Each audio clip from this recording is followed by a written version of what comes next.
Now, the organization Africa for Palestine is against Miss South Africa participating in the Miss Universe pageant, which will be hosted in Israel. Now, this week, the Miss SA winner came under fire with pro-Palestine supporters urging the 24-year-old not to attend the Miss Universe pageant.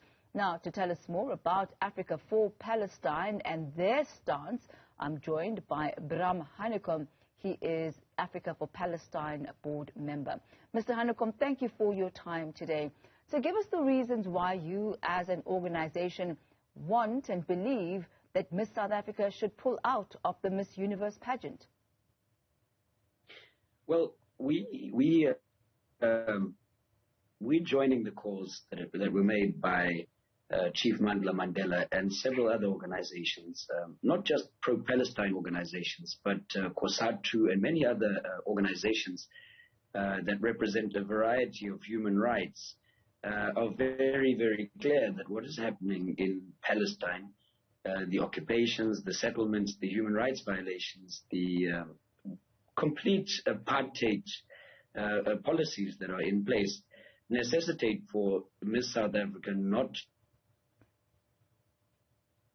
So therefore, we've come together and expressed our view to Miss South Africa, and thousands of people, I believe over 5,000 comments on the Miss South Africa's own Instagram page, have made it extremely clear that it is disgusting and appalling if they should want to proceed to participate in this event, because it is in a country that is facing global sanctions, facing global boycotts, and for South Africa to give a country that's guilty of apartheid the legitimacy, it's not something that South Africans like me would allow.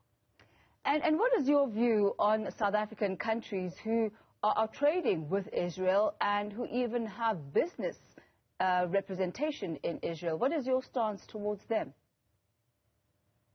Well, we've definitely seen a serious decrease in interest in trading with Israel. We've seen companies breaking their ties. We've definitely seen an uptake of Palestinian solidarity. That's even been taken on at a government level, where we've downgraded our diplomatic relations with Israel. So we don't have any huge relations or link with Israel. Our biggest trading partner is China, followed by the United States of America, last I heard. Israel doesn't even make the list of serious business trading partners of ours. We do think that South Africa is considering now breaking trade relations with Israel. But for the cultural boycott, for a private company which claims to represent the people of South Africa, with a woman who claims to be an ambassador of South Africa, to go and participate in a pageant in Israel, is completely unacceptable. We will not tolerate that. We can't tolerate that. Let me ask you this, Mr. Hanekom. Let me ask you this. And you did mention that this is a private company. You know, Miss South Africa is not owned by the South African government. It is a private company that stages Miss South Africa. So what I'm trying to understand is, are you boycotting other companies that also have relations with Israel? There is no other company that I'm aware that refer to themselves as being a South African ambassador. Miss South Africa presents herself, and even on their website speaks as being an ambassador for South Africa. That must change. She is not an ambassador for South Africa. Only a week ago, our head of mission to Ramallah was manhandled by Israeli police. The head of mission for South Africa, our top diplomat there, was manhandled by Israeli police. You can't have anybody claiming to represent the country in Israel on behalf of our country. We can't have that. And as a private company, they will receive what they're asking for. They will get the backlash. We will protest. We will disrupt. A petition has been launched. The CEO owns that company. They have reduced Miss South Africa into a mere employee having to do what the CEO, Stefan Wheel, has said she must do. It is unacceptable. Miss South Africa, we thought, represented South Africa, but like you said, and we're beginning to accept, and even Miss South Africa are now saying, they are a private company. And I'd like to ask you, ambassadors for South Africa. Let me ask you this then, Mr. Hanekom, because this really is a multidimensional and multifaceted, dialogue and issue. There's also a 24-year-old young woman who is literally beginning her life. And there are possibilities that she may actually win the Miss Universe pageant because she stands as good a chance as any of the other candidates, especially after Zozimini Tunzi did so well and walked off with that crown.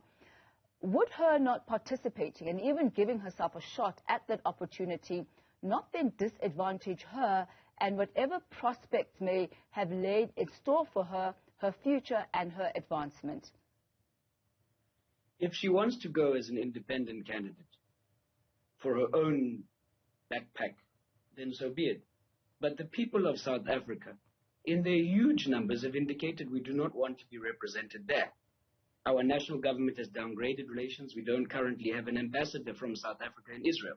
And yet Miss South Africa will go there as an ambassador for the people of South Africa. It can't happen. She can go for a private company, so long as Miss SA, make it very clear that we are a private company representing our sponsors and ourselves.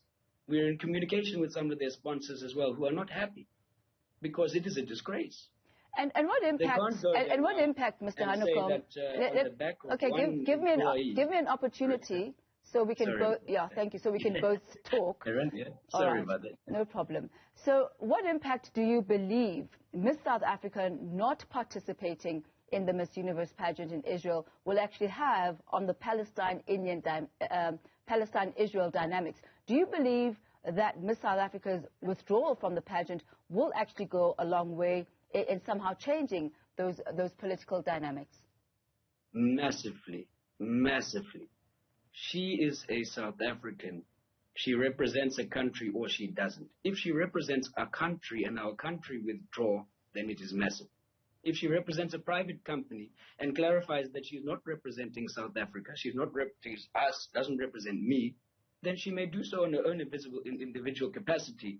That is a different story. So when the country of South Africa, which suffered, and we did suffer under apartheid, some of us benefited, some of us suffered. We suffered a system in our country called apartheid.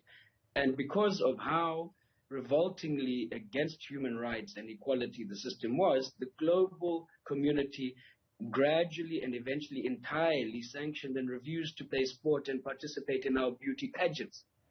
Mr. Hanekom, and it's necessary for us to take that position as a country.